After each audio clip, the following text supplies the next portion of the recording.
Hello. Welcome to Saber What Ifs, where you can get your daily dose of what if content.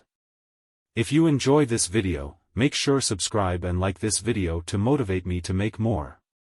Without further ado, let's get into this fanfic. Chapter 5, Faker. I do not own Fate/Stay Night and stuffs. Oh. It had been almost a year since Sirius and Waver began to periodically visit the Emiya household, staying for no longer than a week or two at a time and visiting every 2 or 3 months to check how the two-man family was doing. Kiritsugu had left the compound a couple of more times, but he returned after at most 3 months on both occasions and looking far more tired than he had been when he left. It was shortly after the first time he had returned that Shirou had managed to finally Project Avalon, though it did cause the boy to pass out after doing so and did not wake up until the next day.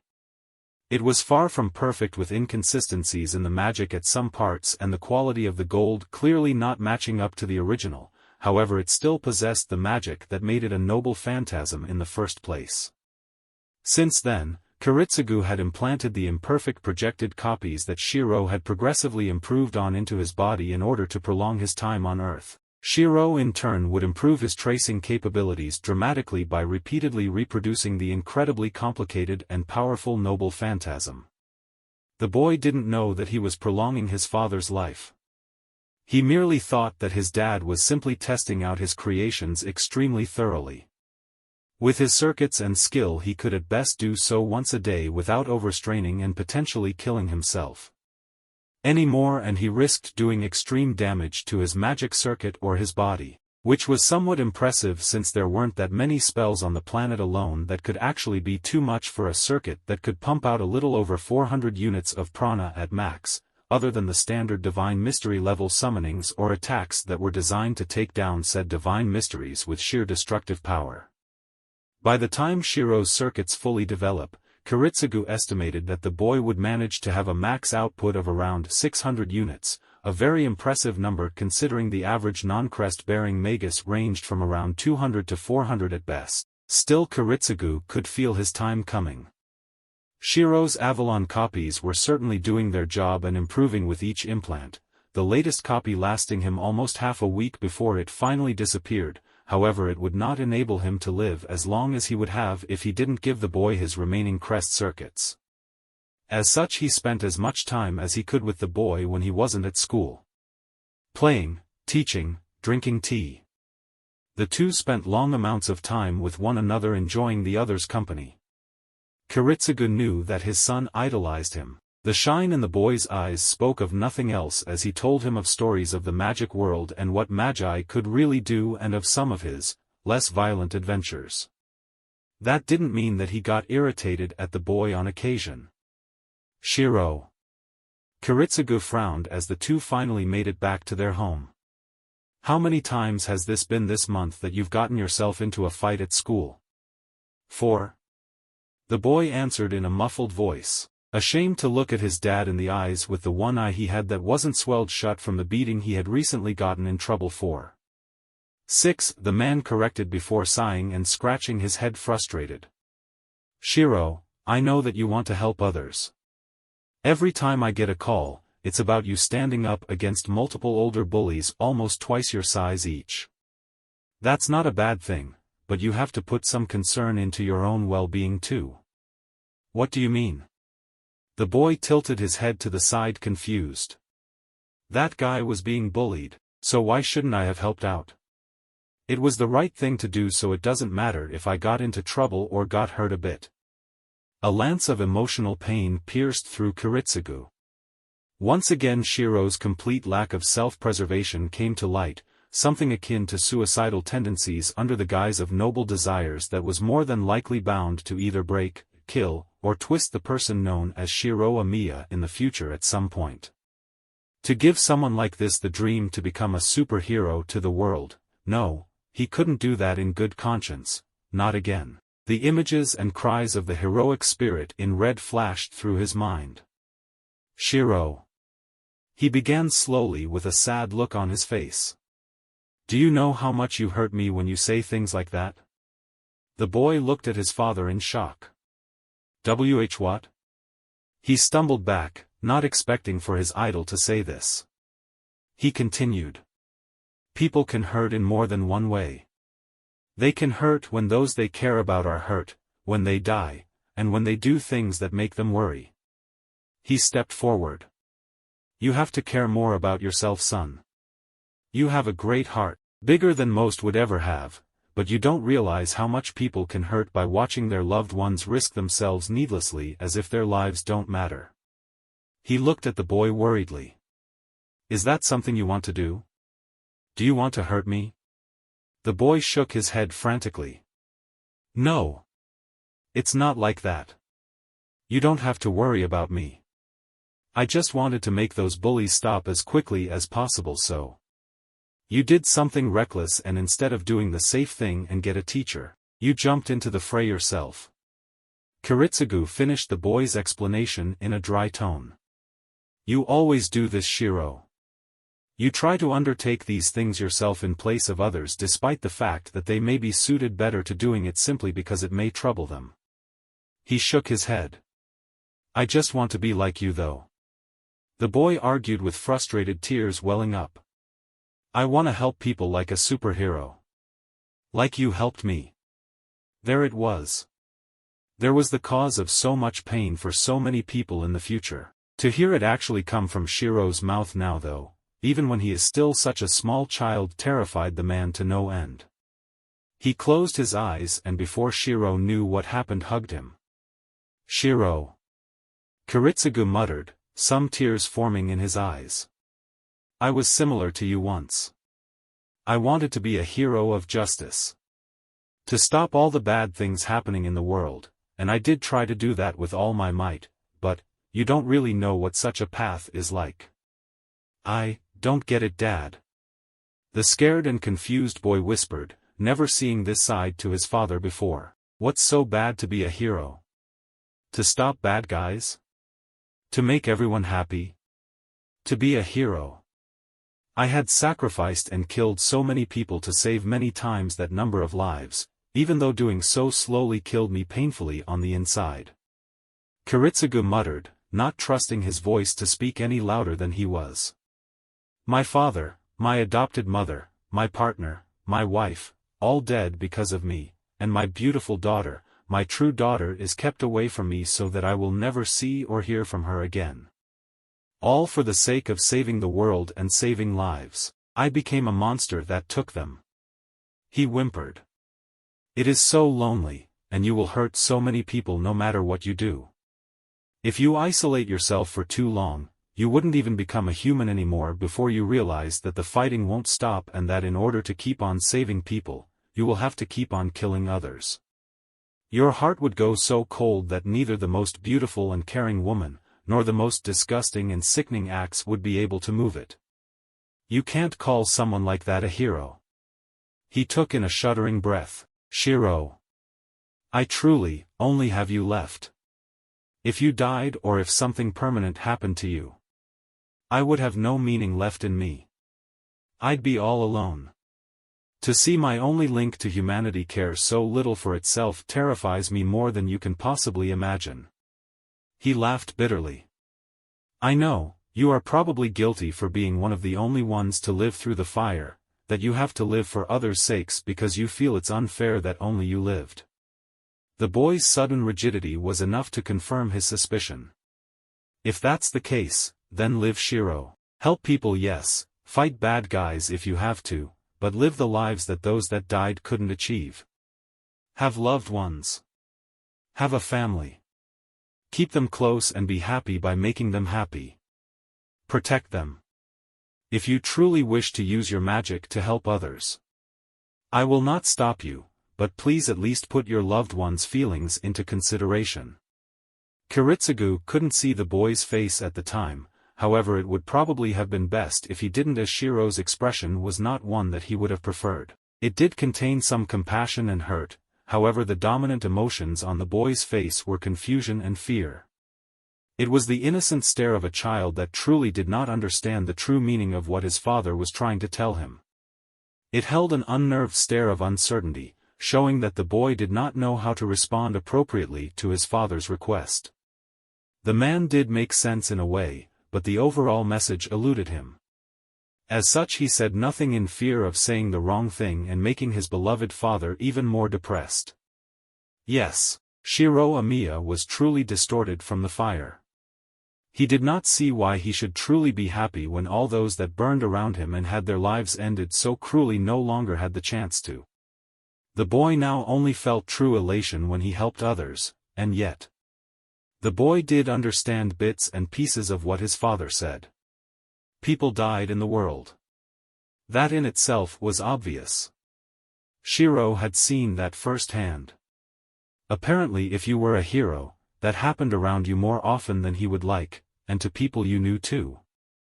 It made sense, Shirou mused. In the cartoons and stories he read, occasionally someone would get hurt by accident or targeted by the main bad guy in order to get to the hero. Most of the time things went well, but not all the time, and his father also mentioned his family. His wife. His parents.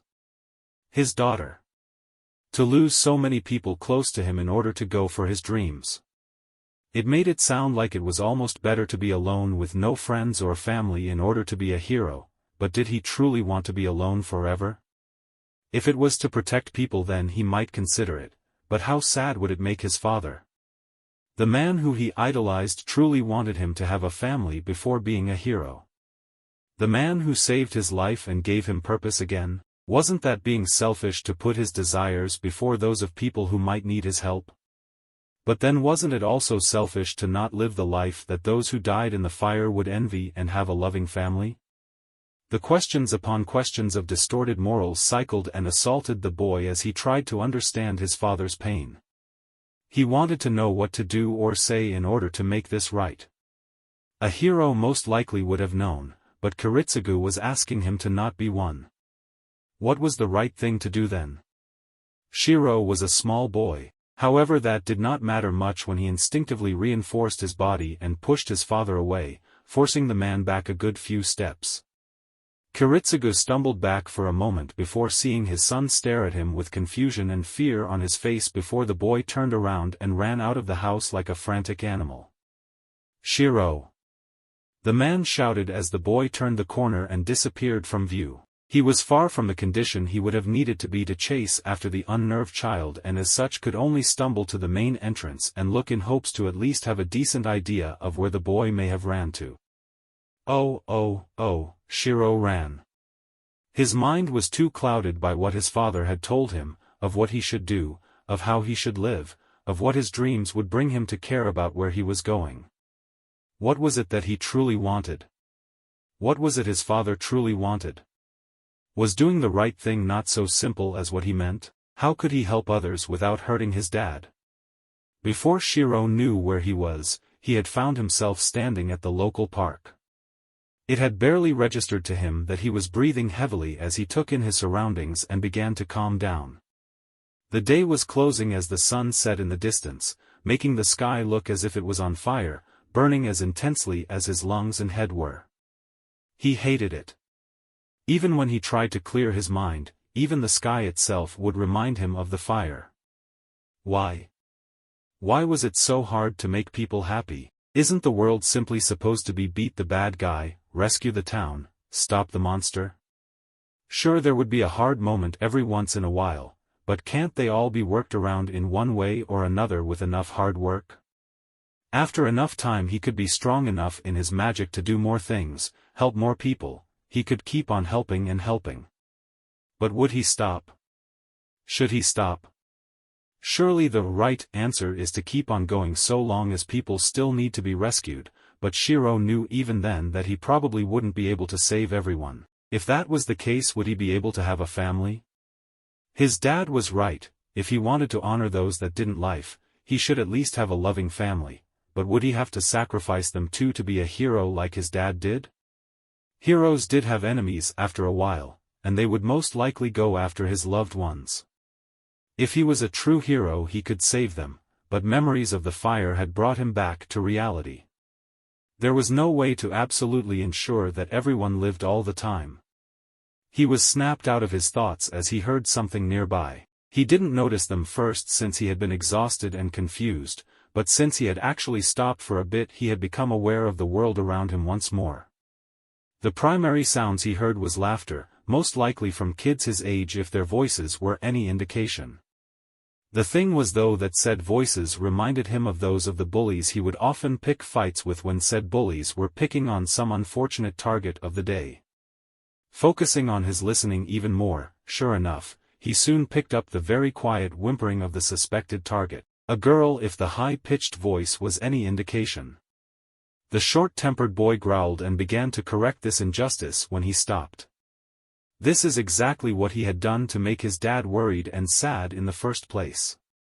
He was sticking his nose into other people's business again. He would probably get hurt. He would anger his dad.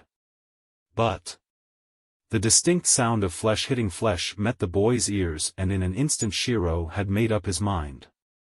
He would probably get in trouble for it later, but he just couldn't ignore such things from happening right in front of him. He paused as the bruises from his previous fight throbbed, reminding him that he was already recovering from another fight earlier that day.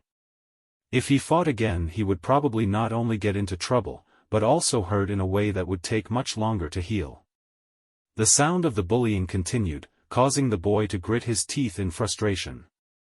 Quietly sneaking around the corner of the park, Shirou saw the scene.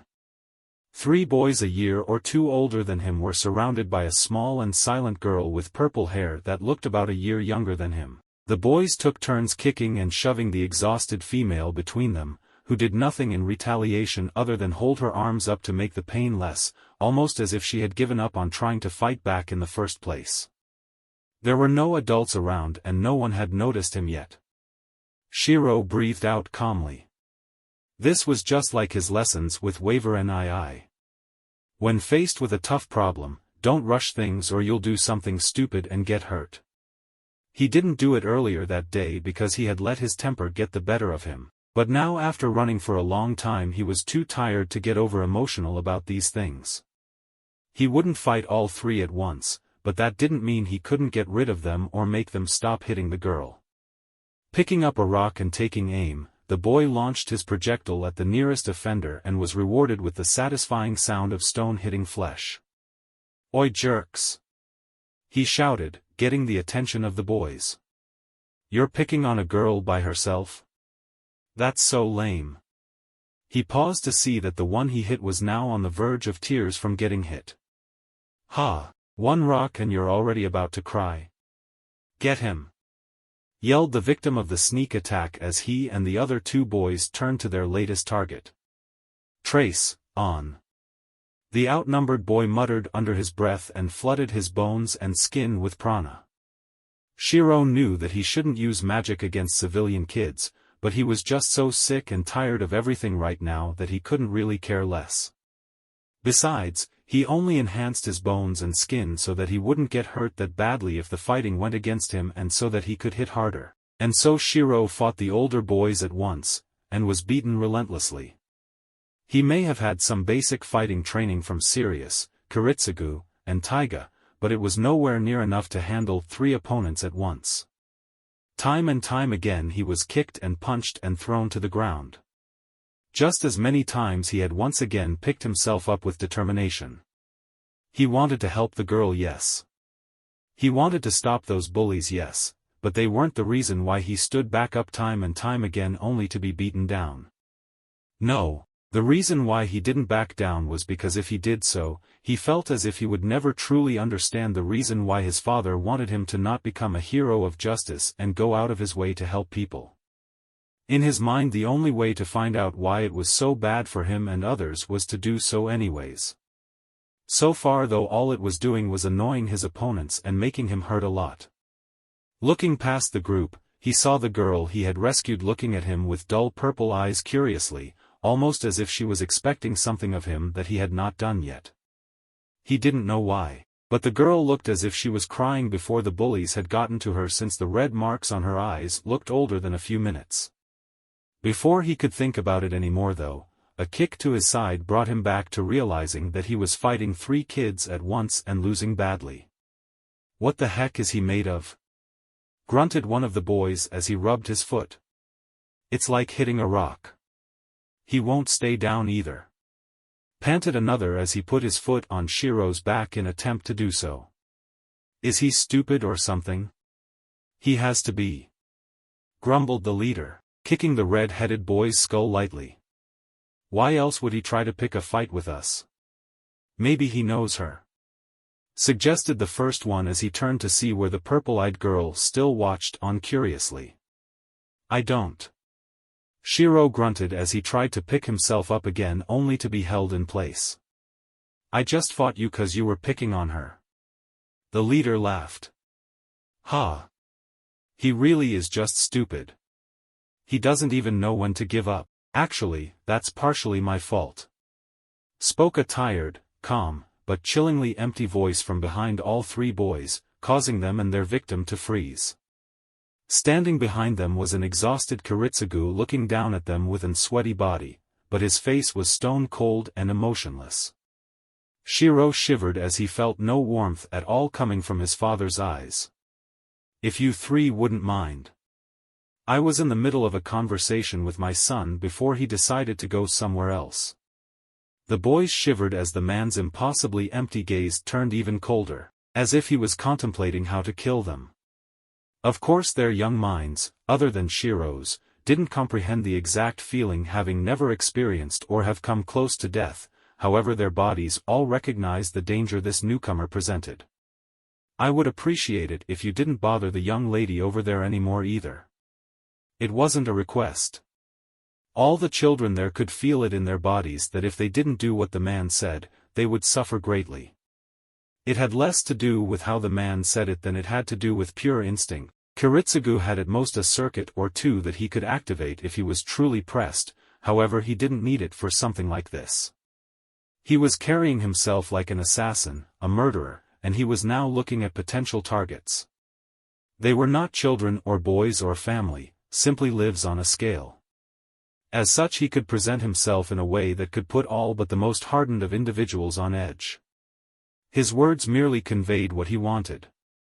They were empty and as such had no impact on the effect he had on their unknown bodies. It wasn't a surprise that all three boys that had ganged up on Shirou had attempted to bolt at once, tripping over their frantic and clumsy legs multiple times in the process before finally getting out of sight. "Dad." Shirou whispered in fear as he saw his father in a completely different way.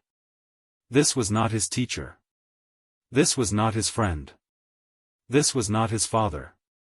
This was a man who was, for lack of a better term, empty on the inside. No, to call the person in front of him a man was pushing it. Even as a child, Shirou could tell that the thing in front of him that looked like his father was barely human. Gutted and cored out of almost every emotional function until only the bare minimum was there that was needed in order to get things done. You disappoint me. The man spoke in the same dead tone in the same emotionless demeanor, causing the boy to flinch and look away before the man grabbed his head and forced it to face him. Look at me. He continued, neither angry nor passionate nor emotional. You can tell, can't you? I'm no better than a machine like this. This is what doing nothing but sacrificing yourself for others does to you if you don't die somewhere along the line. He observed the boy shaking in shock and fear but did not acknowledge it. Instead he simply turned and began to walk home. I never expected to be like this again, but you did this to me, Shirou. Your recklessness with your safety is the sole cause for this. You fail to realize that your well-being is also needed to aid others. If you continue to act like this. He stopped, but didn't turn around. You'll find yourself in hell, alone, trapped, and unable to do anything about it. He glanced towards the girl to his other side, who was simply standing there and watching curiously and confused. She didn't fear him. Her body was exhausted, but she did not fear him despite the danger his body clearly emitted. The two made eye contact for several seconds before Kiritsugu snorted and closed his eyes. Though if you continue to be this stubborn about it, a way out may eventually show itself, maybe. He mused out loud before continuing his way back home. He didn't bother to look at the scared, confused, and unnerved boy, or at the absolutely petrified girl. Shirou didn't return home until very late that night. Kiritsugu didn't go looking for the boy, instead spending most of his time on the porch staring up at the sky, or coughing up blood. His condition had been worsening after all. His breathing had become more difficult and his heart was having trouble beating without hurting him. Still, this sensation was nothing new to him. Other than the intensity, he had become accustomed to the throbbing pain in his body. It was the curse of constant regret that truly never went away and ensured that he would not be blessed with a quiet and peaceful death. The sound of the front door opening and the light steps of Shirou walking through the house slowly calmed the man down enough to finally drink some tea and clear some of his throat. He subtly brushed his hands on the side of his clothes so that the boy wouldn't notice. Shirou appeared quietly from the living room and stood still a fair distance from his father.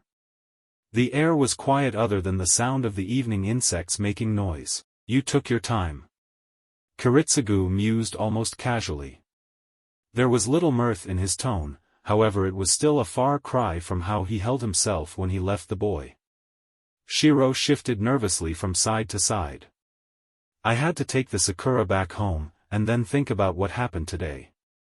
"Sakura?" Kiritsugu asked, feigning ignorance. "The girl that I helped from the bullies." The boy answered.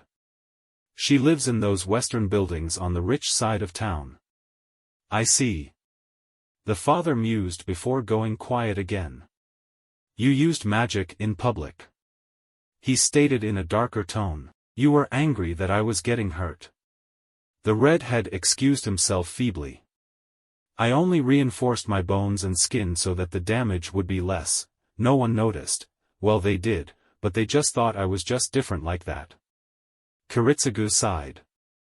"Not only did you break one of the major rules I set up for you, but you still don't understand, Shirou. You planned for yourself to get hurt. That's just as bad as doing it without knowing it. But if I tried to fight them and win, then I would have needed to use more magic."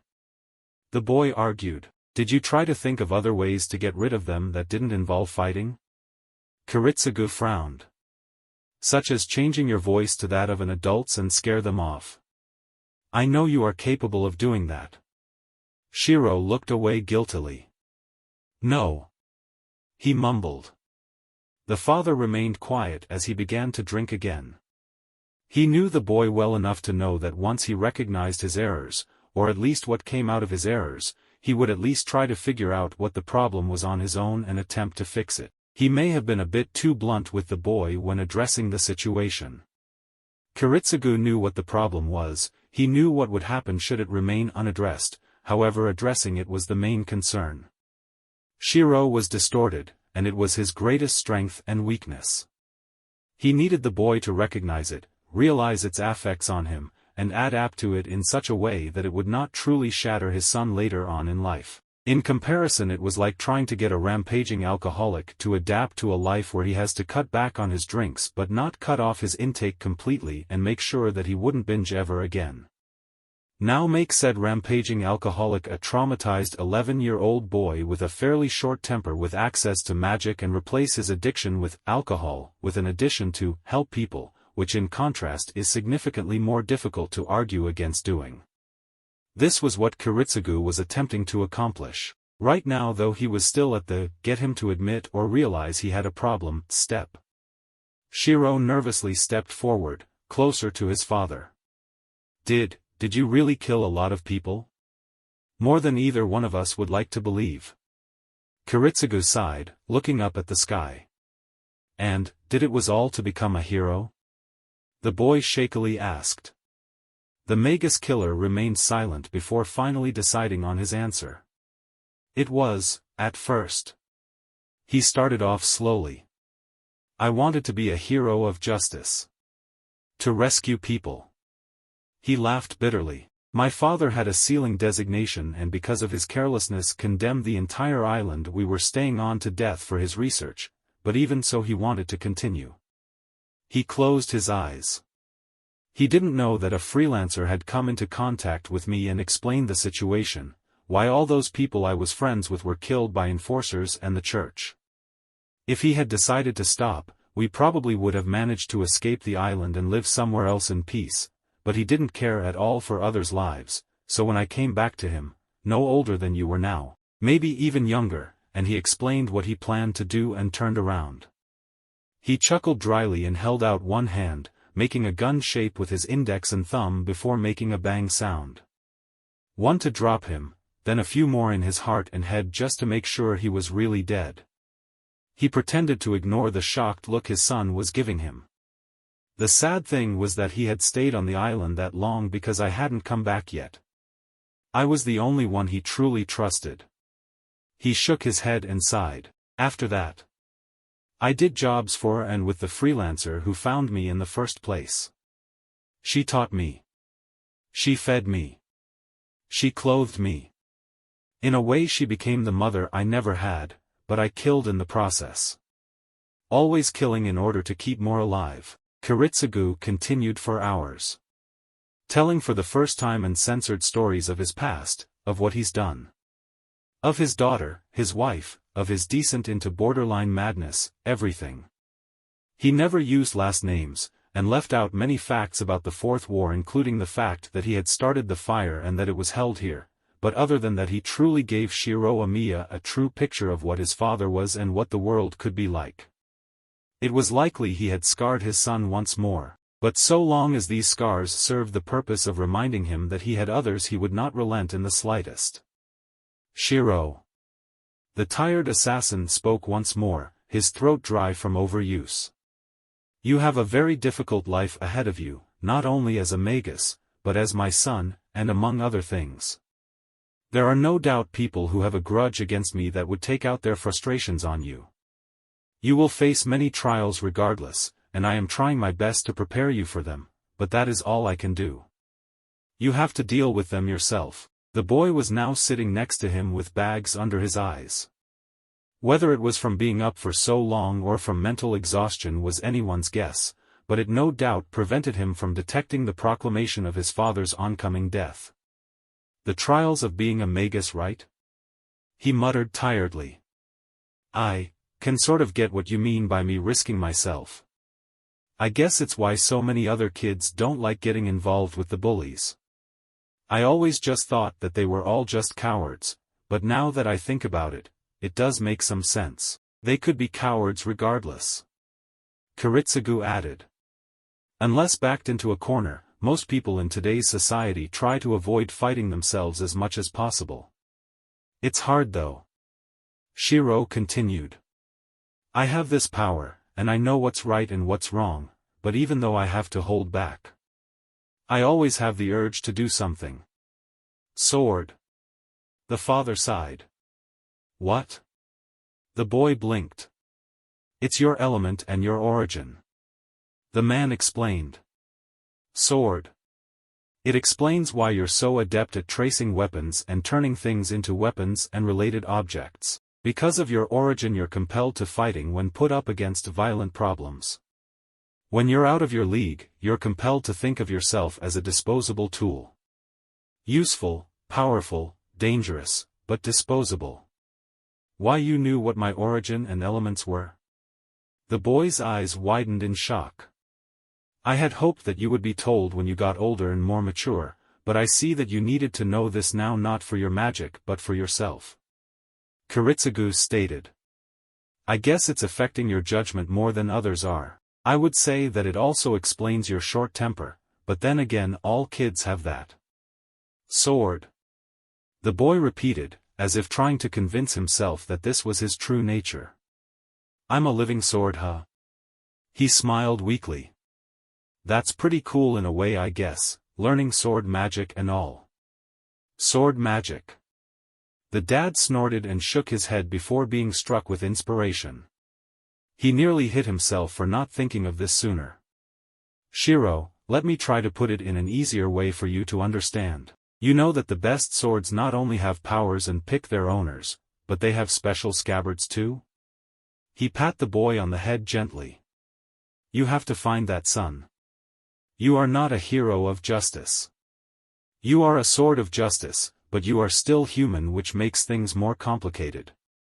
You can't be swung all the time at every unfair thing within your reach and sight, and you can't simply just let yourself be wielded by anyone that asks for your aid, otherwise you'll chip and rust yourself with blood until you're nothing but a shattered mess of what you once were, or become a cursed blade that lashes out at everything and prevent people from coming near you. You need to rein yourself in order to prevent this from happening. I've been trying to do this by teaching you self-control, but in case that fails you may have to find someone or something to do it for you. It can be a friend, a loved one, anything really, so long as it enables you to control yourself. Does that make sense? Shirou was silent as he analyzed Kiritsugu's analogy. It was surprisingly accurate when applied to the boy. Japan has multiple legends about swords in its rather colorful history, both holy and demonic. Some stories actually had legendary weapons becoming tainted and bloodthirsty, which enforced the comparison even more. Yeah, it does. Shirou nodded slowly, though Kiritsugu guessed that it was because the boy didn't want to agree with it completely. I need to take care of myself. I'm a sword, but I also use swords. I can break differently from other people.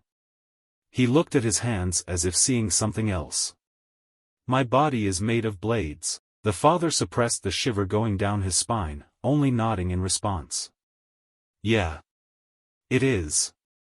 Just make sure you take care of them all. He smiled sadly down at his son. You'll need them in good condition soon enough. It had been several months since that day and a lot had happened. Shirou's magic training had progressed significantly. His projections were stronger and he was beginning to produce more common non-weapon items from memory now, albeit very basic ones. His alteration skills had improved slightly, though once more his strength was primarily in projection and reinforcement. He could make some very basic bounded fields if needed to keep normal humans away, and his hypnotism skills had gotten to the point where if truly needed he could manage to manipulate a normal human to forget certain events or do things for him, not that he had any test subjects other than Taiga who he simply just made eat like a normal human being for once or take him to see a movie once in a while. But the biggest thing that happened by far was Kiritsugu's death. It should have been obvious to Shirou that something was wrong. The man had been more lethargic. He had been coughing more, and after a point he had simply given up trying to hide the blood that was coming out of his mouth. Shirou assumed that all the man needed was to be exposed to his projections of Avalon enough to get better. He should have known otherwise. But despite all this, Kiritsugu's last few hours on Earth were relatively calm. He didn't cough. He wasn't in pain. He didn't lament. All he did was sit in his favorite spot on his porch with his son, drink tea, look at the beautiful summer moon, and talk to his son. They talked about several things. Dreams. Magic. Taiga. Ilya and Iri. Adventures. After a while Shirou was simply talking constantly, thinking that his father was listening to him but just too tired to talk, but with that relaxed smile on his face that the man had given him when they both first entered the home and made Shirou believe he had a family again. It wasn't until later that Shirou discovered why Kiritsugu didn't talk anymore. The man's funeral had been postponed for some reason. According to his will, his body was to be taken to a special location in Europe for some kind of preparation that he specifically wanted before being cremated, as how most natives treated their bodies, and returned to Japan to be buried at the Ryuda temple. Aside from Shirou and a good portion of Taiga's family, only Waver and Sirius were there for the funeral.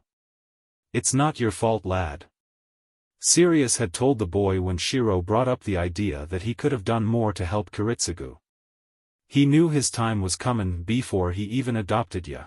"Ah, can tell ya right now that he lasted 'tis long only cause of ya," and he went out with a happy smile on his face, the bastard.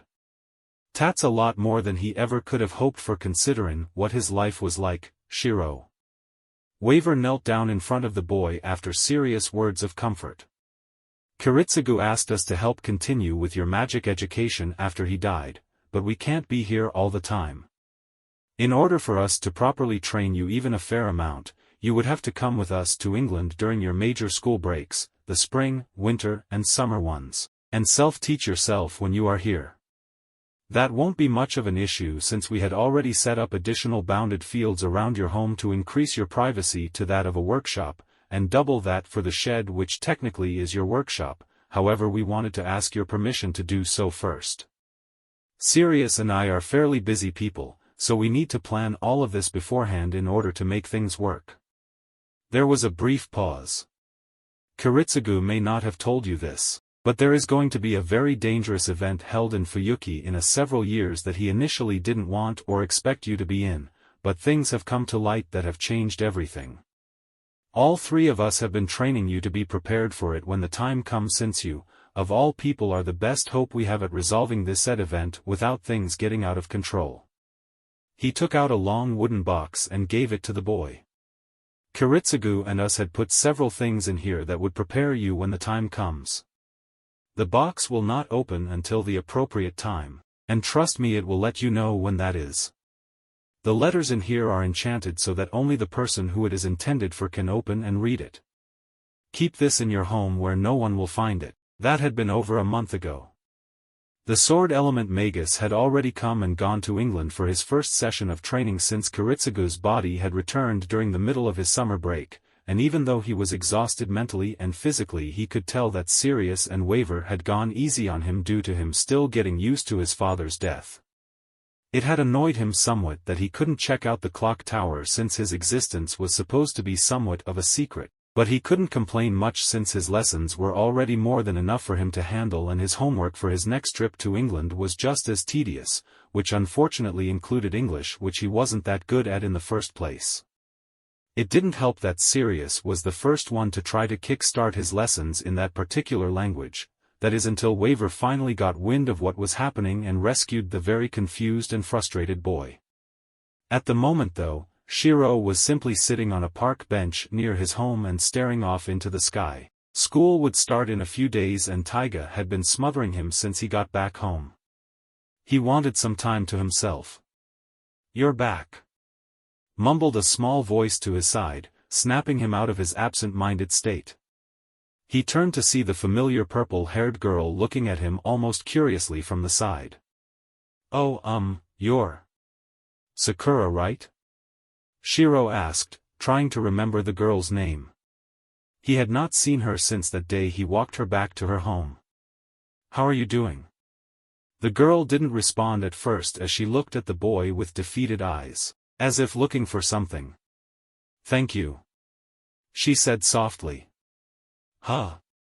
The boy blinked. "For back then," she continued. "The bullies. I never thanked you before." "Oh." He laughed nervously before scratching his head. "Yeah. Thanks. I would like to thank your father too," she continued, stopping as Shirou froze before sagging in his seat. "Something wrong?" "Dad died a few months ago," the boy said in a sad tone. The girl's eyes flashed for a moment. Whether it was pity or mirth no one could tell. "I'm sorry for your loss," she muttered. "He was a very scary person though." "That was the only time he was like that," Shirou argued. "Normally he was very kind. He was pretty sloppy at times and he couldn't cook for the life of him, but he was a good dad. The best." He shook his head before smiling sheepishly. "Sorry. I bet you don't want to hear about my problems after we just met again. What will you do now?" the girl asked, a tinge of curiosity in her otherwise empty voice. "Did you move?" No. Shirou shook his head. "Dad left me the house." He pointed to the general direction he lived in. "My neighbors are scary and weird, but they're nice and are taking care of everything else for me. I'm starting secondary school soon, so I'm thinking of trying to get a job or do something to earn money soon to pay for food and not be a burden on everyone. I'm pretty good at repairing things even though I'm young." He puffed out his chest proudly. "I fixed old man Fujimura's motorcycle a few days ago and he paid me a lot of money. The good thing is that he keeps on breaking it since a lot of the parts are old from what I've heard, so I won't have to worry about paying for food. He looks to the side slightly annoyed. So long as Fujine doesn't come over for dinner every night. He left you his home? The girl tilted her head to the side curiously. What about your mom? Shirou calmed down a bit. I'm adopted, he said bluntly. My real parents died in the city fire a few years ago and Dad never married. So you're all alone now? She said aloud, not really to anyone in particular. Yeah. The boy sighed. But Dad and Sirius Gigi and Waverny said that I'm stubborn as heck, so I should be able to take care of myself just fine. If I can't, well then Sirius Gigi and Waverny said that if that happened they would come over here, beat up whoever's giving me a hard time, then beat me up for taking up their time. He laughed nervously. Almost all of his recent training in England had been practical application of his magic to fighting, and he had to learn quickly if he wanted to live a good portion of the time. He could confidently say that he could at least fight with a sword now, though he had to alter it to fit his body size, and he had no real style, and for the most part all he was really good at the moment was running away and dodging with a sword in hand. Shirou loved Sirius like a crazy drunk fun grandfather, but the problem was that Sirius taught like a crazy drunk fun demonic grandfather that couldn't hold back. The girl looked at him for a little while longer before turning to walk away. I have to go back home, would it be okay if we meet here again? She asked. Sure. The boy shrugged.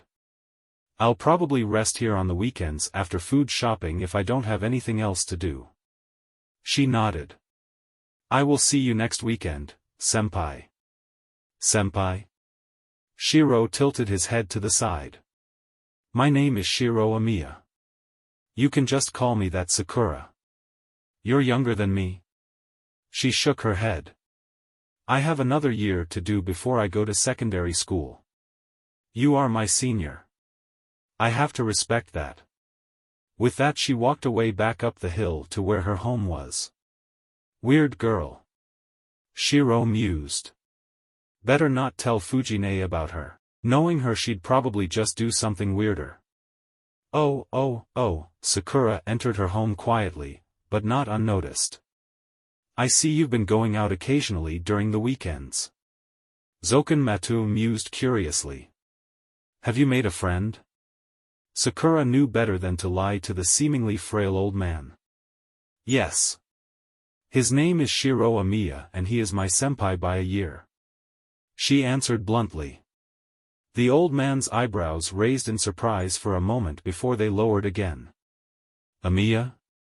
Is his father's name by chance Kiritsugu Emiya? If it is, it doesn't matter. She replied somewhat nervous. If her new friend had her grandfather's interest already. His father recently died. Zoken once more expressed a sign of shock and amusement, which disturbed the girl even more despite the fact that she did not show it. I see. He mused, almost disappointed. A shame. Poor boy. He shook his head in seemingly pity before walking away, his soft steps unheard and his cane barely making any more sound than that. You can play with the boy so long as you do not use it as an excuse to skip your training. The girl remained quiet for several seconds, not truly believing that the old demon had given her so much leniency. Thank you.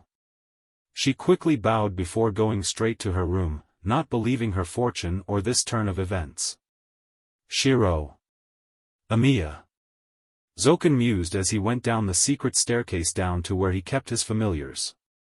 If he truly is the heir to Kiritsugu, then he would no doubt be a contender for the next war. The old man knew that the next Heaven's Feel ritual would occur far sooner than anticipated. His study of Sakura's body with the implanted shards of the previous grail and his knowledge of the structure of the ritual itself had told him this much. It would be wise to keep an eye on him for the time being. He smirked. This war should prove to be more interesting than I had originally anticipated, and I may have come to possess a new key piece sooner than expected. Chapter 6, Acquaintances. I do not own Fate/Stay Night and Stuffs. For those of you who are confused by the slight change in mood, I blame Carnival Phantasm. Oh, Shirou stood in front of Taiga, both in kendo gear and both in the proper fighting stances. The sight was fairly amusing for spectators due to the sheer height difference between the two. I hate you, Fujine. Shirou's voice stated in a dead tone. If one was familiar with the boy, they would be able to tell that his eyebrow was twitching rampantly. I hate you very, very much right now. Oh, several hours earlier. Shirou was excited as he walked to secondary, middle, school. This was where your future truly began to take shape in the Japanese school system. He knew that he had to sit through several boring speeches and get walked around a lot before any of the teaching started, but he was fine with that.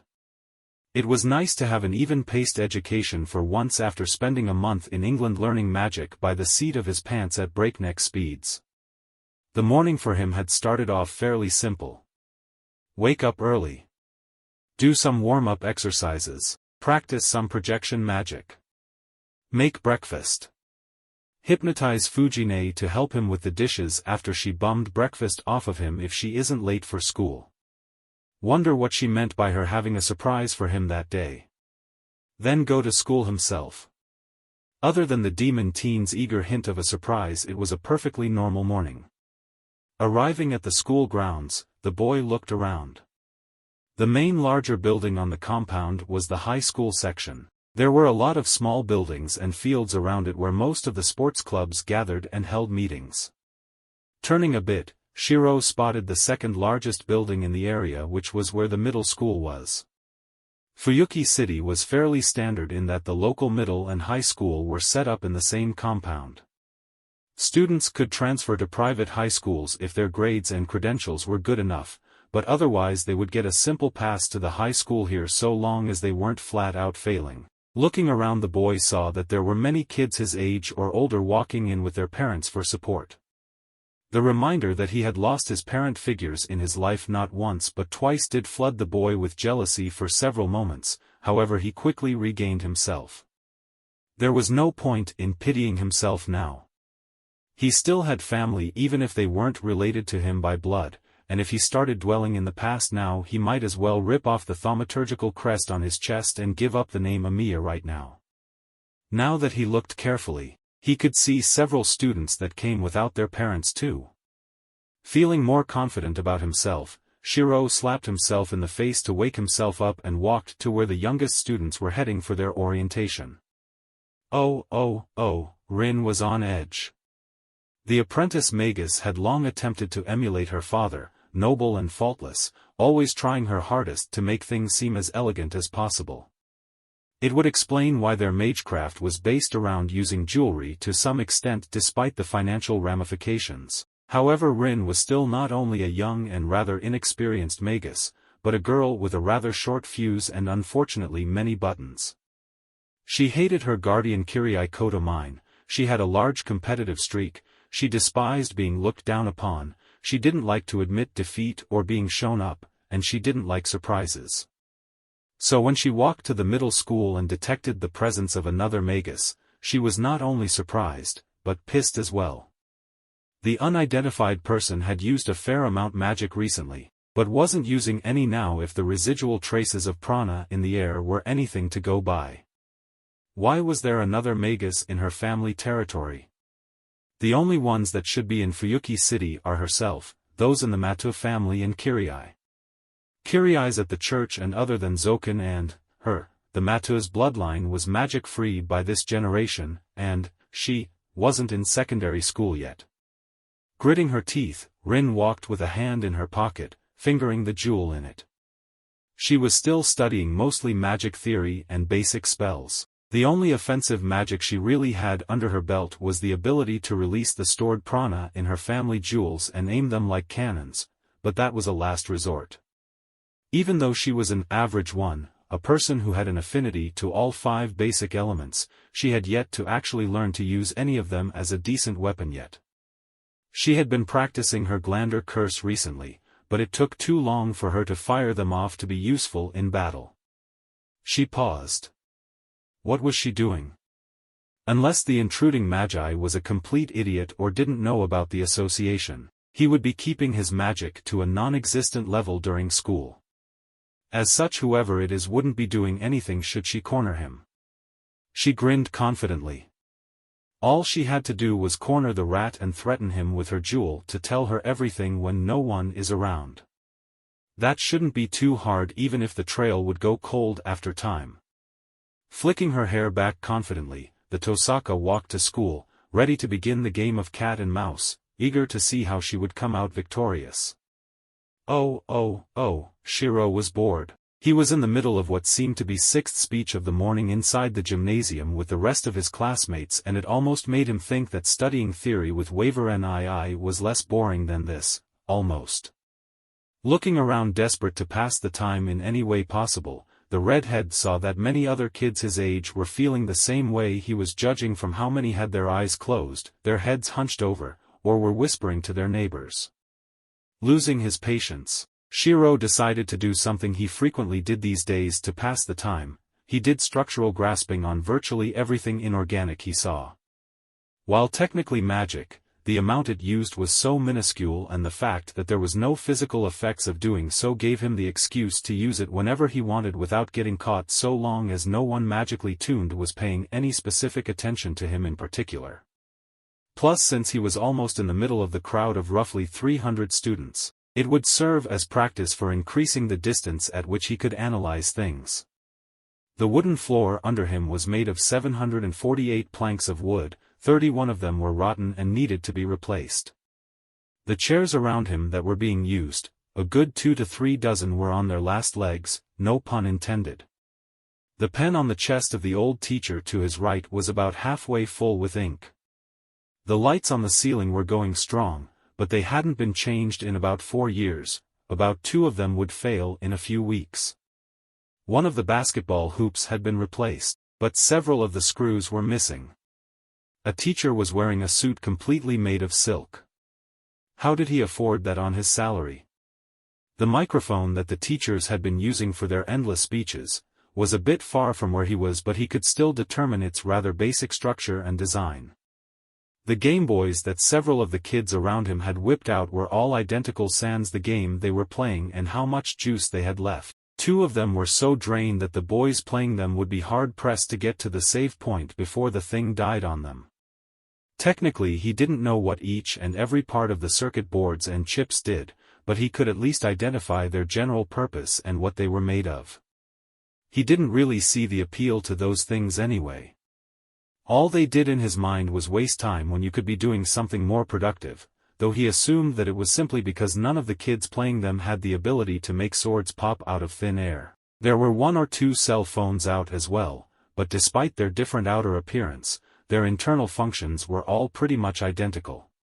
He heard that the new expensive ones had screens on them, but he had yet to lay eyes on one. He considered getting one in a few years when they became more accessible and affordable. He could see the use in a convenient device like that. He sighed as he stopped looking into the structure of objects. There wasn't much in the room right now that he didn't see at one point or another so far. He could try to analyze the building itself, something that Sirius Gigi had suggested him to try to do once, but something on that scale was too much to try to do right now. Accidentally overloading himself was most likely a stupid thing to do on the first day of school. He wished Sakura was here. The girl wasn't much of a conversationalist, but she at least listened to his moaning and gave him her honest opinion on things. It was sad that the girl who was smaller than him was more mature than Fujine. Still, she was one of his few friends. Due to his temper and the fact that he kept on getting into fights with bullies, kids his age tended to prefer to stay away from Shirou. Why is that girl looking in his general direction like she's hunting something? Classes 1A, B and C please rise. Called the principal, snapping the boy out of his curiosity. Tomorrow you will be run through your classes, but today we shall guide you through the school and expose you to the many clubs that we have here. You will be given a brief introduction to many of them by their current presidents and representatives. Finally, The magus apprentice groaned as he stood up and stretched, feeling his legs again.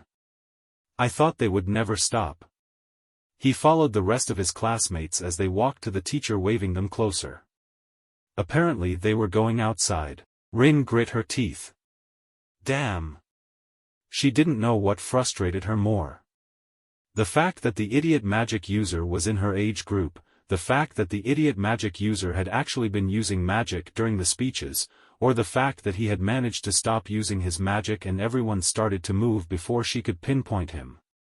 It's like the bastard was mocking her, and she already had her fill of being looked down upon when she had to spend time around Kirai. The three classes had just finished their interview with the track and field, baseball, basketball, and soccer clubs all at once and were now going to check out the martial arts clubs in another part of the school.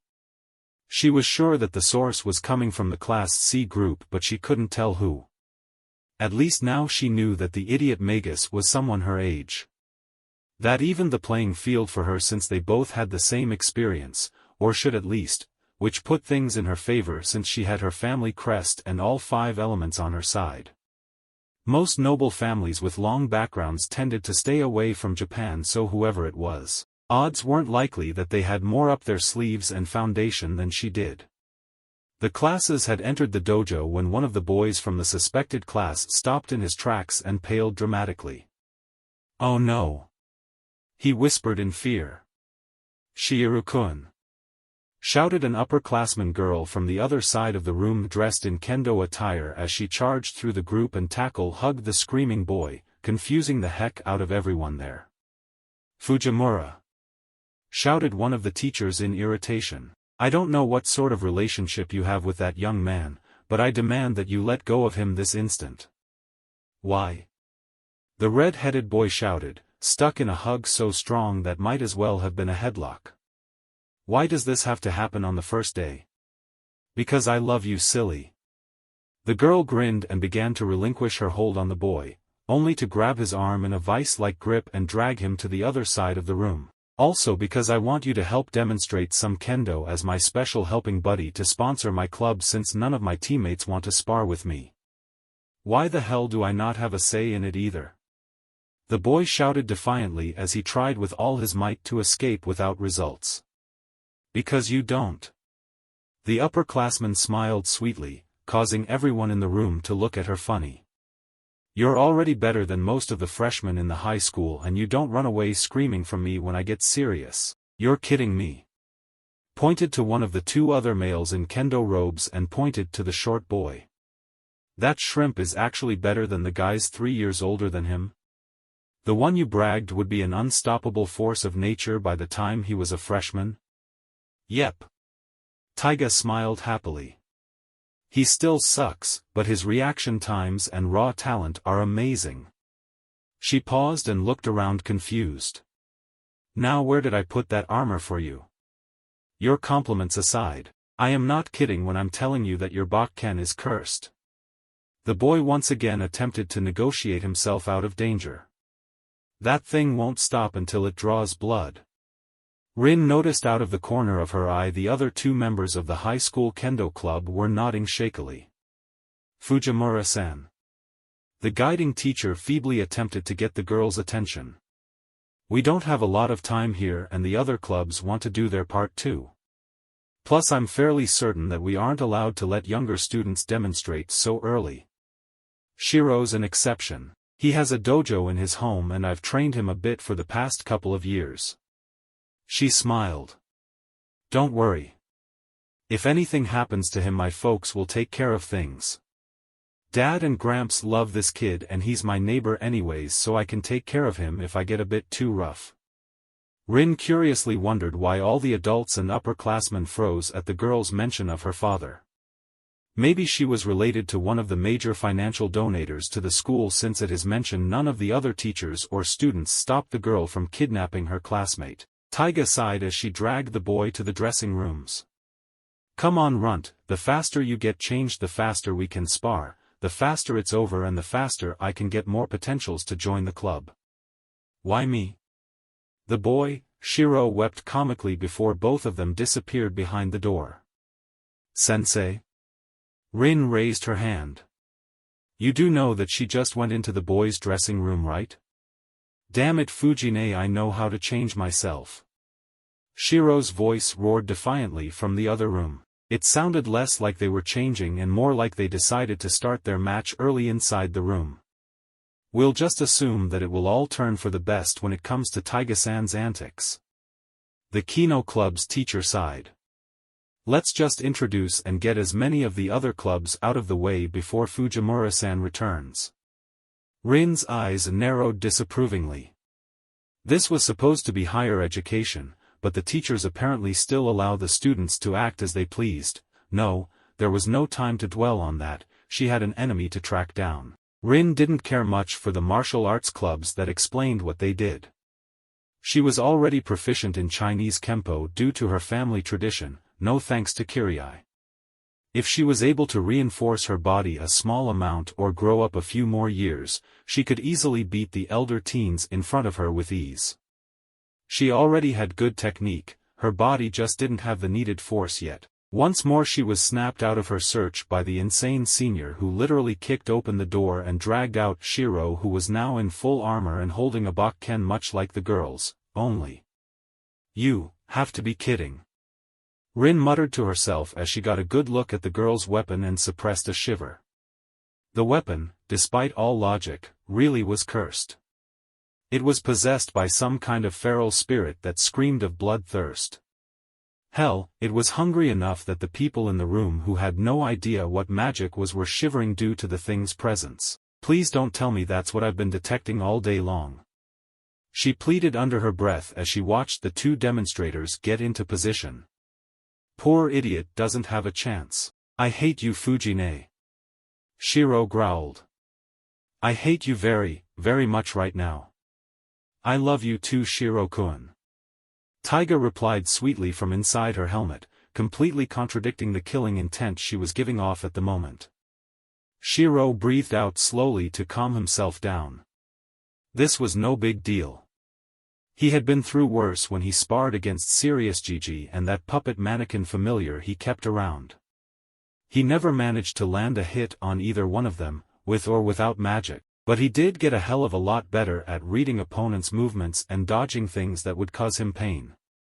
The bakken he was eyeing at the moment was something that had a long history of the latter. Hup!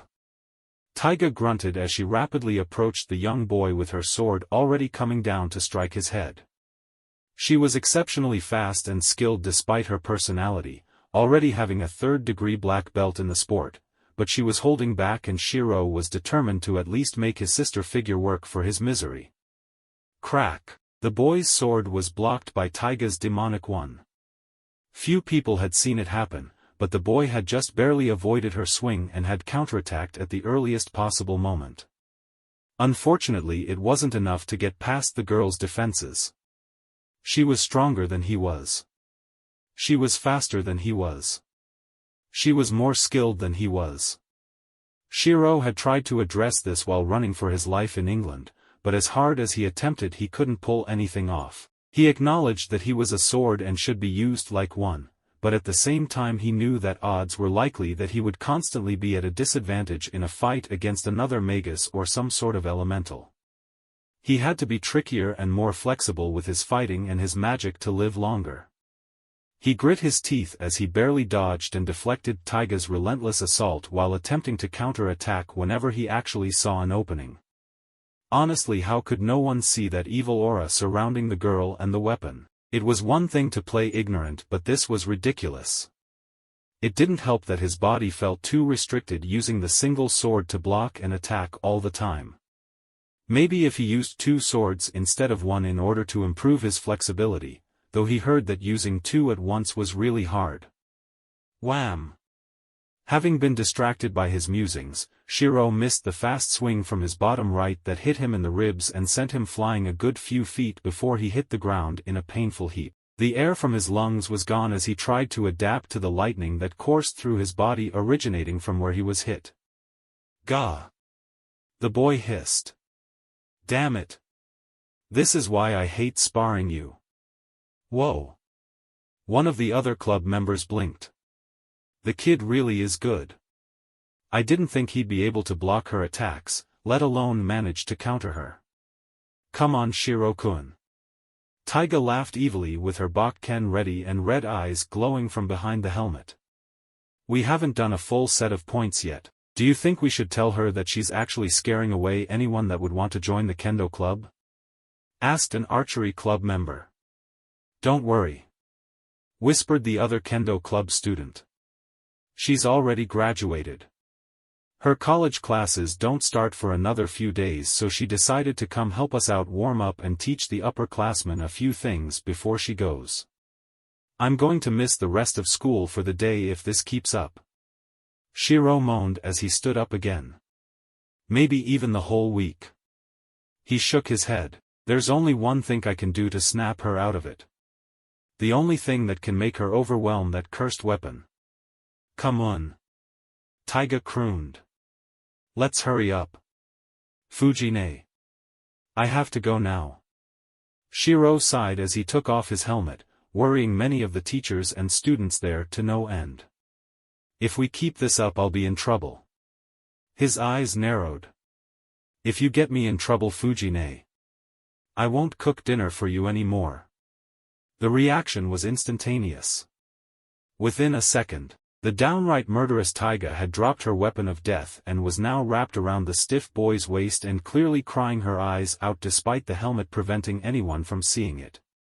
Shirou-kun. Don't be me, Ian. I'm sorry. Please don't leave me alone without anything to eat.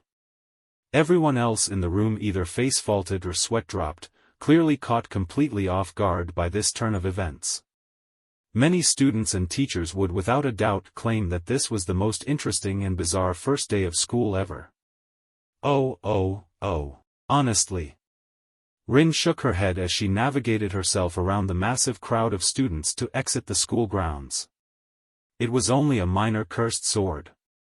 I got myself wound up over nothing. She was both relieved and let down by this turn of events. On the one hand, it meant that she wouldn't have to deal with any annoying new circumstances or rivals in her family's territory. On the other, she wouldn't mind having a rival or at least someone her age, other than her, to talk to about magic. The only person that she did have to talk to about magic was Kirai, and the fake priest was someone she didn't like talking to. Who am I kidding? She laughed to herself. Despite her age, she knew how well magi got along with one another. Plus, it didn't help that she was a prodigy with all elements and a fairly large magic crest. If she encountered any random magus her age, she'd probably leave them speechless and jealous of her talent.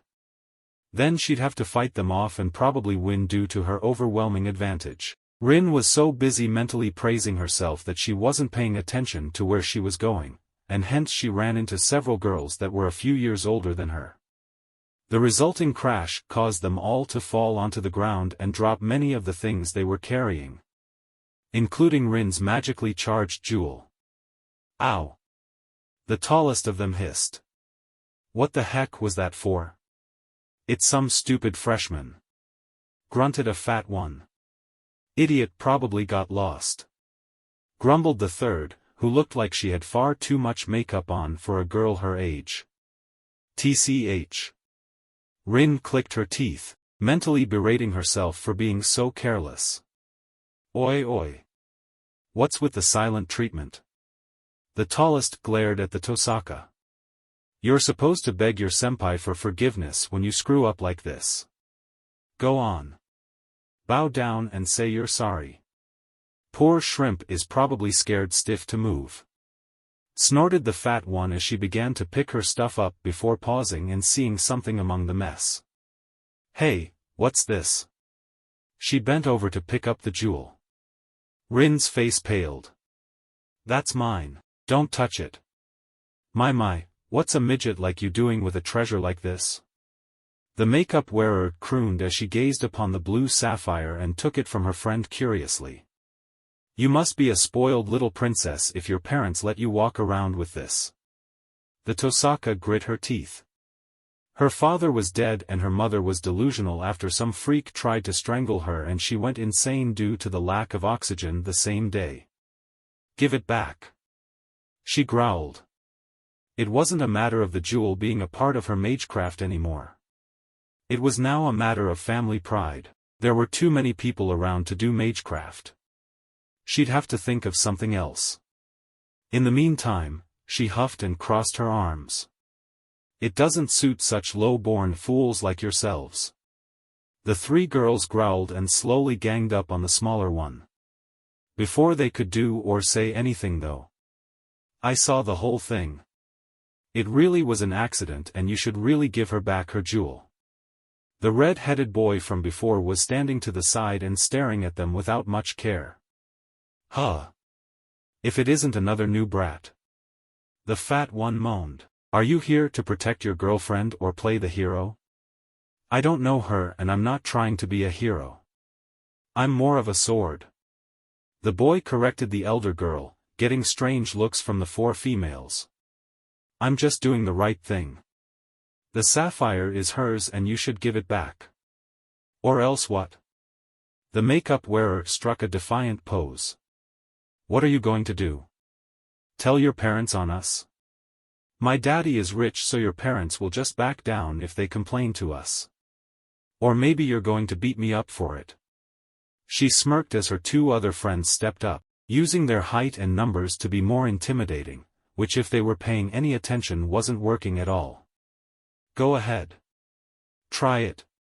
My parents are dead. I don't like to fight girls. Shirou stated calmly, not reacting to the momentary flinch that the girls gave him for plainly saying those two things in the same sentence as if he was talking about the weather. But that doesn't mean I can't do anything. He shrugged, turned around and cupped his hands around his mouth. Fujine. I need your help with something. You have got to be kidding me. Rin deadpanned as she spied the familiar figure of the psychotic cursed kendo fighter barreling her way to the group, shoving away anyone unfortunate to be in her way. Shirou. What is it? Do you need something? Do we have to go shopping for more food? Have you finally forgiven me? Please say it's the last one cause I really want to eat your food still. The childish teen skidded to a halt in front of the boy with puppy dog eyes, just begging to be ordered around to appease her master. That's the tiger of Fuyuki. Stammered the tallest of the three bullying girls, taking a step back, clearly intimidated. Fujine, those older girls have my classmate's jewel that she dropped by accident and they won't give it back to her. Shirou stated. Can you please convince them to give it back since they'll listen to you? He's lying. Grunted the fat one while still retreating. He just wants to impress the shrimp. Taiga frowned and gained a few years in maturity. I would consider that possibility, if Shirou here didn't idolize heroes and do things like this all the time. She held out her hand. Fork it over. Now. The makeup girl held her head high, clearly not willing to admit defeat. No. We picked it off of the ground and you have no proof other than this shrimp's word that it's this kid's. You'd have to take it up to my daddy and convince him to make me give it up. Great. Rin grunted. A spoiled daddy's girl. There were too many people around to use magic right now. She'd have to move everyone away before she could hypnotize them all to forget this mess and get her jewel back. What was that? The brat shot at Rin who merely glared irritably in response. Ha! Taiga moaned as she scratched the back of her head frustrated before suddenly donning a malevolent guise. Look you little snot-nosed brat. She growled, her perky voice dropping several octaves to everyone's, but Shirou's, shock. I know you're lying. My dad and granddad are Yakuza bosses so I've seen your type before. You think you own the world just because you have a few more bucks than most people, but you cry shit, stain tears and try to lie your way out the moment a bigger fish threatens to bite you, and you aren't doing a good job of covering yourself to begin with. Go ahead. Take us to your dad. I'll just drop my name and you'll see what happens. Hell, Shirou could get my folks to help him out with this since he's done them a few favors, but he's a very nice kid and tries to avoid getting other people involved if he can help it. He's being polite by asking you nicely and then getting me for help. She grinned evilly and held out her hand again. So once again, give back the pretty little jewel. Taiga Fujimura, heiress of the Fuyuki City Yakuza families. While she does distance herself as much as she can from her family's life and almost never shows its affects on her, there has been some influences on her base personality that most people only see hints of during kendo practice. She only whips out this side of her whenever she truly needs it, or when those she cares about are in need of her aid, or when someone else that she doesn't like and deserves such treating is threatening her chances to have Shirou cook for her. Very slowly and shakily, the terrified little girl reached out and relinquished her temporary prize, fearful beyond belief of the elder in front of her. The moment having done so, she bolted, not bothering to pick up the remains of the stuff she had dropped when Rin accidentally ran into her in the first place, followed by her friends. Impressive. Rin grunted admittedly while looking to the side. While she didn't like relying on others to get her out of problems, she admitted that it was relieving that she did not have to rely on her magic to get her jewel back. However, she obviously would not admit this, much like she would not admit that she was now extremely wary of the impish elder. Well then, that was easy. Taiga grinned childishly, already abandoning her Yakuza-based demeanor and washing away any trace of its existence. She handed Shirou the jewel since he was closer. Here you go, Shirou. Give it to your new girlfriend. She laughed mischievously. She's not my girl. The boy was about to argue with his sister figure when his eyes opened dramatically upon skin contact with the jewel and stared at it in shock. No way. He whispered in bewilderment before sniffing the jewel. Rin's eyes widened before narrowing considerably. It couldn't be. Taiga blinked, clearly left out of the loop. I'm fairly certain you can't eat that, Shirou. The red-headed boy froze before warily looking at Rin, who in turn glared back at him, and slowly donning a smirk. If you don't give it back to me, Emiya-kun, I'd have to kill you. She stated in a confident and calm tone. That jewel is very valuable to me after all. Taiga nodded frantically. Yeah. I mean, it's a bit out of place seeing how it's only the rock, but you should know better than to get in the way of a girl and her jewelry. Rin mentally sighed. The boy in front of her was a magus, or at least a psychic. His reaction to her jewel screamed of prana sensitivity, and the look he gave her likewise told her that he knew what she was. Not only that, but his lack of control of his emotions also told the girl that he was at most an apprentice that had no idea how to deal with other magi. The woman had no idea what the hell was going on and was thinking that the boy's reactions were due to something else, yet the seriousness of the situation was so perfectly lost on the elder woman that it was almost comical. The look on the boy's face, though, was... Well? She asked in a haughty tone. I'm waiting. Shirou gulped before laughing nervously. Why, yeah, please don't kill me. He pleaded as he slowly returned the jewel to the girl's hands. I was just trying to help. Ah, isn't this so cute? Taiga swooned, clearly mistaking Shirou's absolute fear of getting murdered by another magus for being shy of girls. He's so shy around you. She straightened up and pounded one hand into the other. I know. We should invite her to dinner to celebrate becoming friends.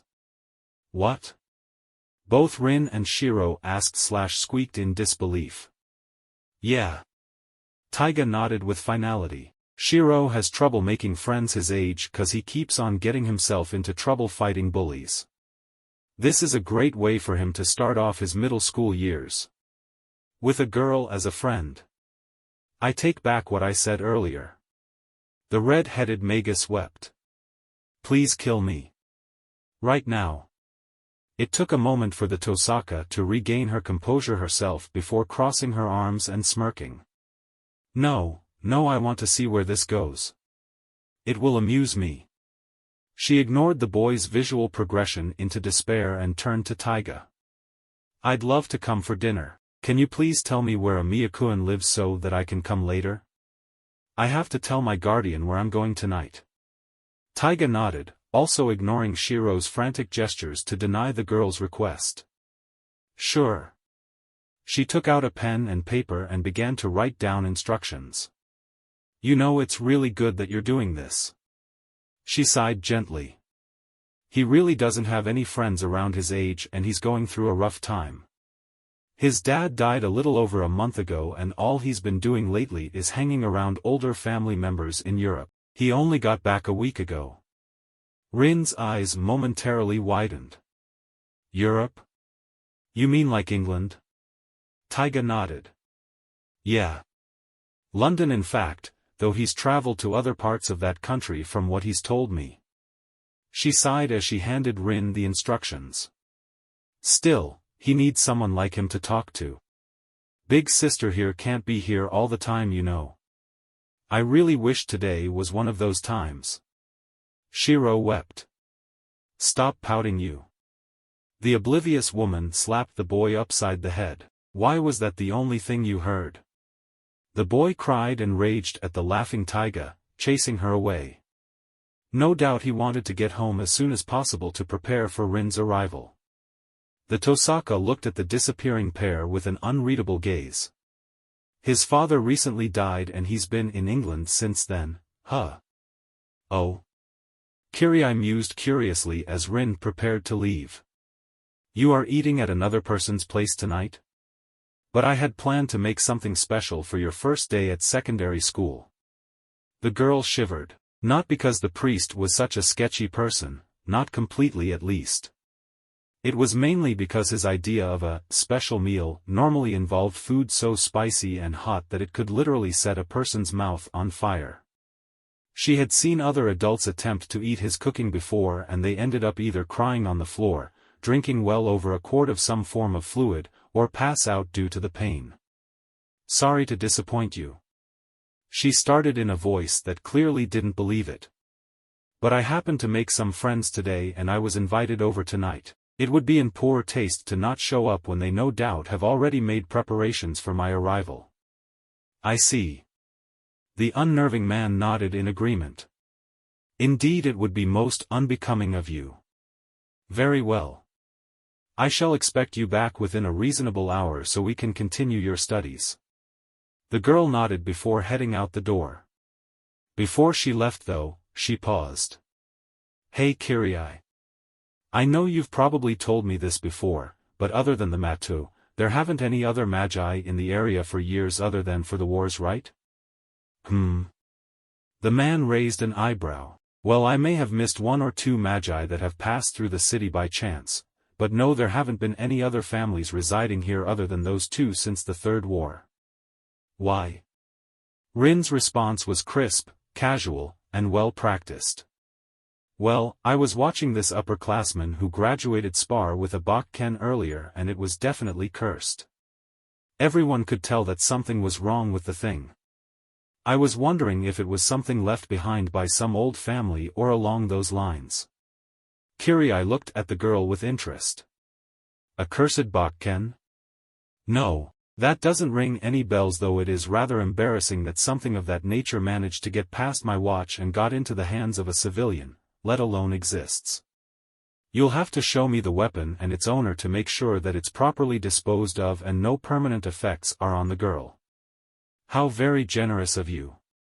The girl snorted in a tone that clearly did not support that belief. It is my job. What kind of member of the church would I be if I didn't fulfill my duty to execute any abominations that reside in my district? The man casually shrugged. Now you best be off.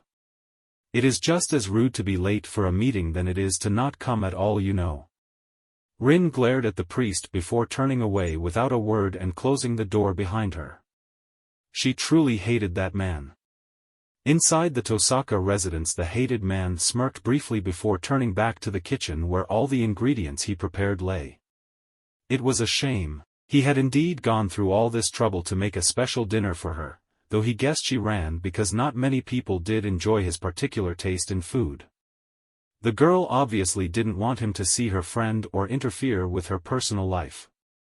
That was fine. It was not his place to do so. He was not her father or her loved one.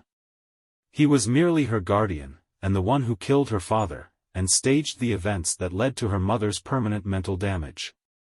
Oh well, might as well get started. The ingredients will only go bad if left alone. Oh, this is the place. Rin mused as she walked up to the Japanese-style home on the other side of the district from where she lived. I'm surprised that he lives in such a big place.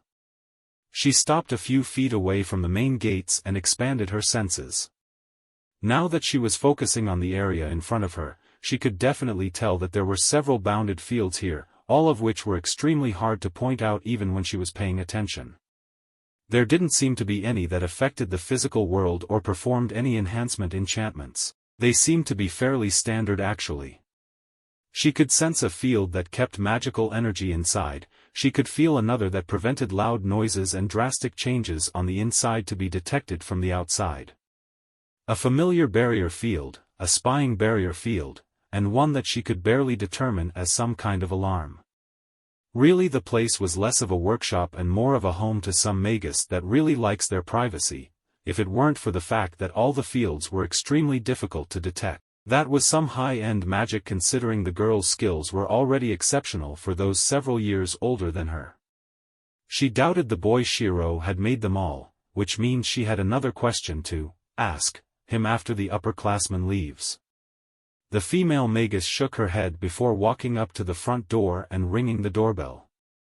And blinking in confusion as she found herself being carried at a high speed through the house she had just been standing in front of without having the slightest idea of how she got stuck in such a position. About time you got here. Taiga shouted as she bolted with the girl under one deceivingly strong arm. Shirou finished dinner over 10 minutes ago and I'm starving and we had to wait for you. Huh? The girl intelligently responded as she was set down in front of the table full of food. If you incur the wrath of Fujine, you alone are responsible for the chaos that ensues. Shirou stated in a matter-of-fact tone as he began to eat calmly. Despite his demeanor, Rin could tell that he was tensed up to move in a moment's notice, for good reason. You better hurry. The food will be eaten by her long before it gets cold. Rin stared at the young magus completely lost until a blur made itself known in front of her face, followed by several more. Turing she instantly determined the source of the anomaly to be the eldest person in the room, eating at a literally inhuman rate. Her eyes widening in panic since she herself was rather hungry, Rin quickly grabbed her bowl and began to take as much food from the plates in front of her as she could, not really paying attention to what it was other than things she knew she would eat and things she wouldn't. The moment her plate was full she began to eat so that she would have a chance at having seconds. She blinked, pausing as the taste of the food registered to her. It's really good. She commented more to herself than anyone else. Of course it's good. Taiga replied between bites. Shirou-kun's been cooking for years. He's better than most restaurants, cheaper too. Keep praising my skill Fujine and I'll have to be fair to everyone and start charging you. The boy commented as he ate at a moderate pace unlike the females in the room. The next hour went by relatively calmly. Shirou never let down his guard and remained polite while Taiga literally became the life of the party, telling stories, embarrassing Shirou and asking the Tosaka questions. Now that I think about it. Taiga mused curiously as Shirou was finishing up doing the dishes. I'm fairly certain that I remember my old man told me at one point or another not to mess with a couple of families in town, while there were always a few families that a person shouldn't mess with in any city, but he told me that there were two that were really put off limits for some reason. She crossed her arms and put on a thoughtful expression. I think one of them was yours Rin-chan, and the other was Mabishi. Maken. Makiri. She shook her head. Ah. What was it? Rin hummed with her eyes wide open and made eye contact with the elder, allowing her prana to send some subliminal messages to her target's brain. She had enjoyed the woman's ability to make things lively, but she would be a nuisance from this point onward should she stay awake. I don't know senpai. Maybe you should sleep on it. Yeah. Taiga swayed in her spot before curling up like a cat. A nap does sound like a good idea. For your sake. A serious Shirou growled from the kitchen, causing Rin to turn to see the boy surrounded by two floating swords aimed right at her. She'd better have only been put under a sleeping hypnosis. Swords? She mentally mused in surprise, not expecting a magus to have this sort of ability, let alone a boy her age. Calm down. I'm not like some other violent idiots who try and kill any and every civilian around whenever something happens. It's obvious that she has no idea what the hell is going on, or she would have reacted to my jewel like you did. She brushed her hair casually. You should be more worried about yourself though. All alone on someone else's property practicing thaumaturgy. You should be grateful I didn't bring anyone else along for backup. I believe you should be thanking me for my generosity. The boy clicked his teeth in anger. Generosity? You probably didn't bring anyone along because I would have told them about how you almost lost that sapphire pumped with a ton of prana to some upperclassmen, let alone the fact that you brought something that dangerous to school. Are you an idiot? Rin's eyebrow twitched. I'm trying to be nice and you call me an idiot? I'll have you know that I am a prodigy with 40 natural magic circuits, a magic crest with 30 more, and I'm an average one. Shirou flinched. An average one was rare. Hell, a person with 2 affinities was rare, but having all 5 enabled the girl to have access to an extremely large portion of magic known to modern magi. Throw in the fact that the girl had 70 magic circuits and he had almost a literal bomb in girl's clothing in his home. Still, he wouldn't give up. He was stubborn like that, and it wasn't as if he didn't have anything to brag about either. So what? I'm an incarnation. This time it was Rin's turn to flinch. An incarnation was a person who despite all odds had matching elements and origins. It was a person who had such an in-tuned alignment to this single concept or substance that they were considered a living human representation of it.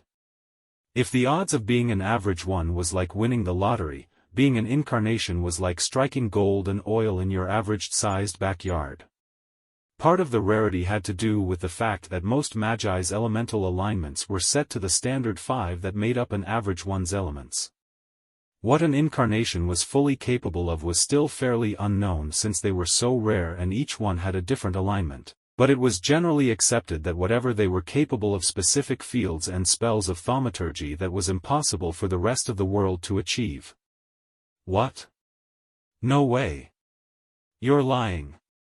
She shouted, calling the boy's bluff. The boy was about to respond before he saw Taiga roll around on the floor in a happy cat-like daze, mumbling to herself.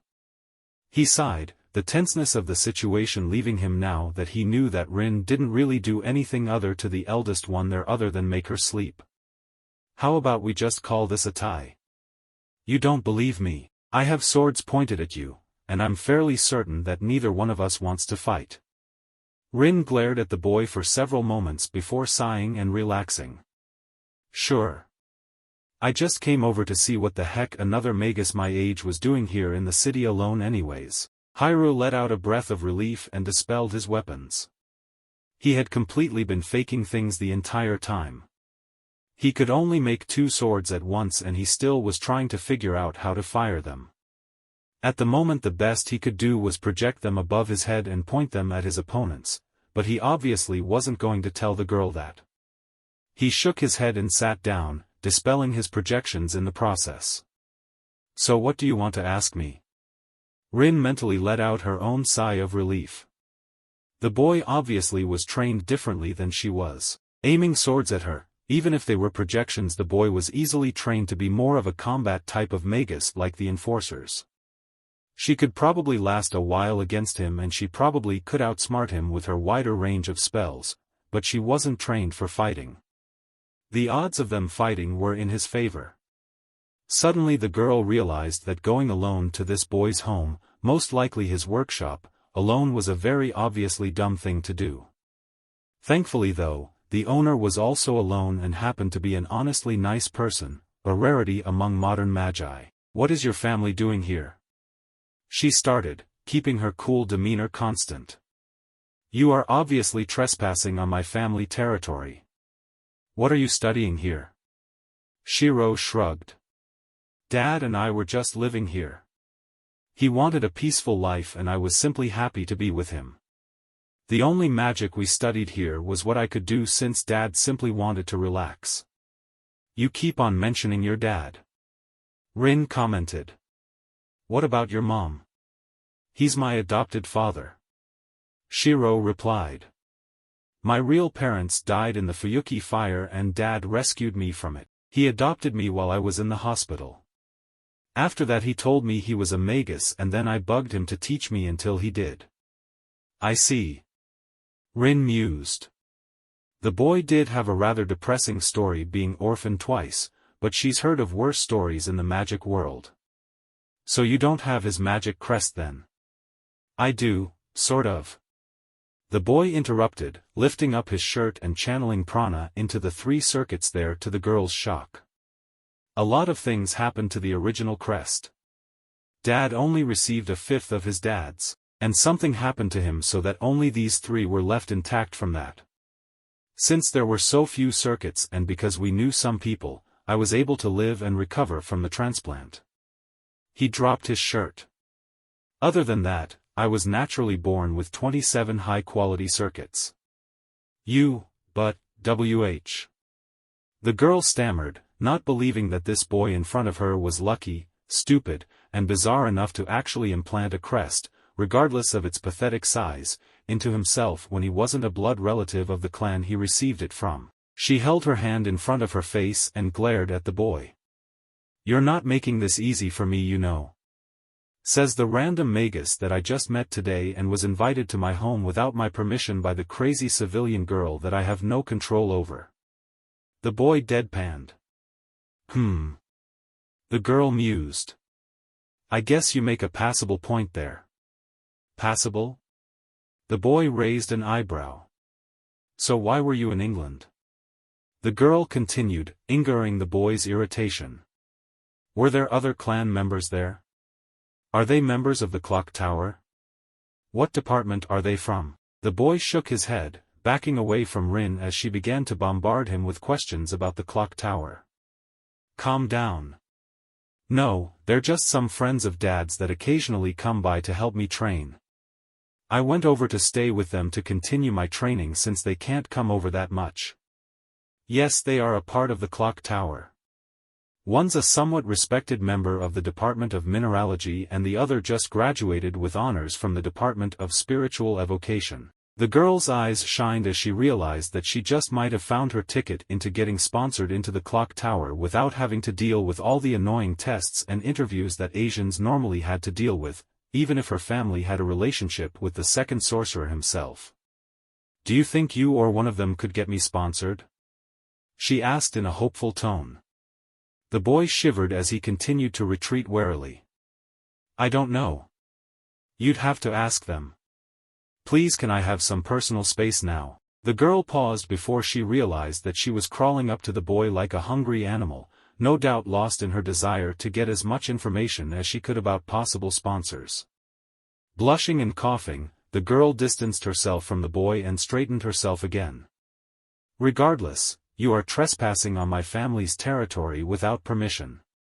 Even if you are being trained by members of the clock tower, you'd have to be punished. She gave him a sly look. That is, unless you pay your dues by assisting me in some way. Dad was right, girls grow up too quickly and women are evil. Shirou grumbled under his breath. What do you want? He sighed. The girl smiled sweetly. Shirou didn't buy it for a moment. A study buddy, she said simply, causing the boy to fall flat on his face. What? He gaped, not sure he heard the girl correctly. Rin dropped the smile and crossed her arms. You heard me. She sighed in her commanding tone again. I need someone my own age to compare myself to and study with. It will help with my skills and research. There aren't any other magi in the area other than myself, so it gets rather lonely, dull, and stale doing everything alone. I need a fresh and constant input other than myself around in order to progress my skills at a faster rate. She gave him a skeptical look. I don't know why you would object to this. You'd benefit from this too since you're all alone here for the most part. Plus if I do report you to the clock tower or one of my contacts like I'm supposed to and you do turn out to be an incarnation, I'm fairly certain you'd get a sealing designation just because your condition is so rare. Shirou paled instantly. He knew Rin wasn't bluffing about the sealing designation. Waver had done some research when he was in England and had told him as much, which is how he knew he was an incarnation in the first place.